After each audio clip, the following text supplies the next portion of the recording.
हे दुर्गा माँ, आपकी बनाई इस दुनिया में एक खतरनाक वायरस ने आतंक मचा रखा है। कोरोना वायरस की वजह से सारा जहां त्राही त्राही कर रहा है। यह किसी राक्षस का ही प्ररूप है जो इंसानों को चुन चुन कर मार रहा है। माँ, आपने जिस तरह असुरों का संहार किया था, उसी तरह आप धरती पर जल्द से जल्द आएं और इस कोरोना वायरस नाम के राक्षस का विनाश कर दें।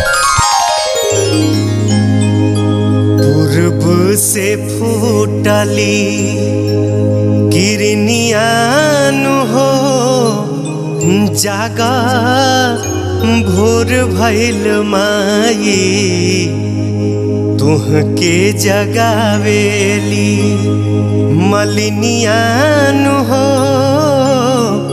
जागा भोर भइल माई।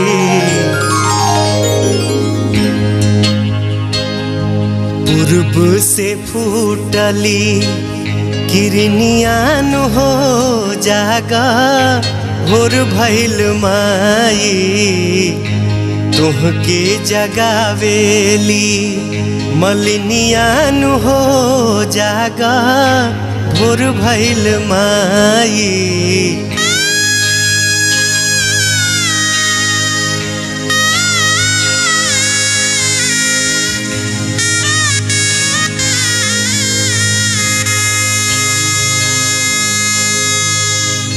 झोरू झोरू नीमिया के डोले ले पतैया, लाले ओढ़ौलावा के बढ़ली लैया। झोरू झोरू नीमिया के डोले ले पतैया, लाले ओढ़ौलावा के बढ़ली ललैया। सब चाहे छुए के चरनियान हो, जागा भोर भइल माई। पूर्व से फूटली किरनियान हो, जागा भोर भइल माई।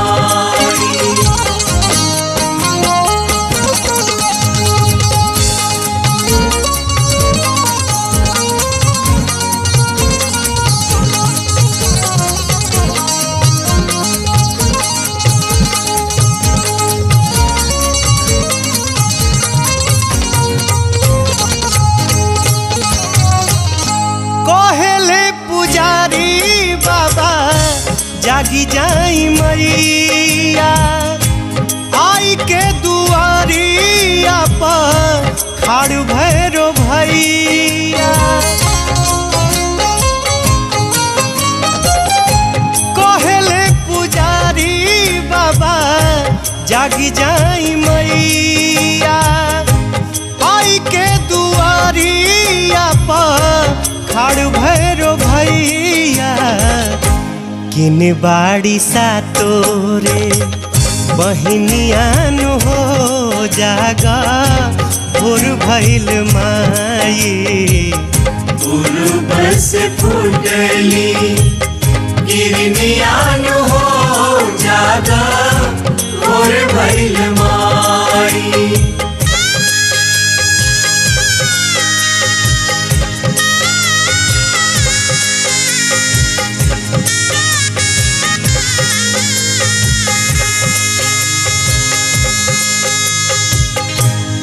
पहिले रखल बाटे छकवा लवनिया, भरल गंगा जल चंदन के संगिया।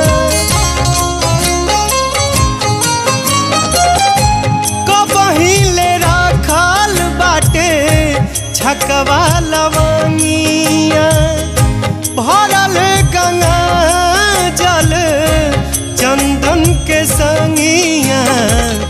लागी गईल लाला की जननियान हो, जागा भोर भइल माई।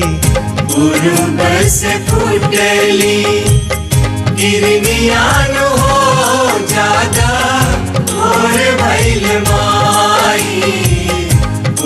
पूर्व से फूटली किरनिया